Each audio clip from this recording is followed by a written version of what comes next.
Stavka, ki je sicer legitimno sredstvo in izraža trdo odločenost, da stavkajoči upravičijo svoje zahteve, postavlja v zadrego starše in skrbnike otrok. Pred stavko v sektorju vzgoje in izobraževanja se tako starši sprašujejo, kje dobiti varstvo za svoje otroke, če bo to sploh potrebno. Večinoma jih bo izkoristilo pomoč starih staršev in sorodnikov. Možnost pa je tudi koriščenje dopusta enega izmed staršev. Na to, da bi otrokom zagotovili čim bolj ustvarjalen dan, so se pripravili tudi na Marpromu. Ja, če bo 14. marca torej stavka v osnovnih šolah, potem smo pripravili za ta dan torej brezplačno smučanje za osnovnošolce.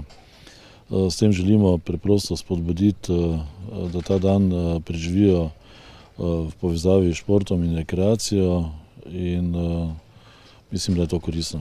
Izredno sejo glavnega odbora SVIZ-a, ki je bila sklicana že za minulo soboto, so prestavili na danes popoldne.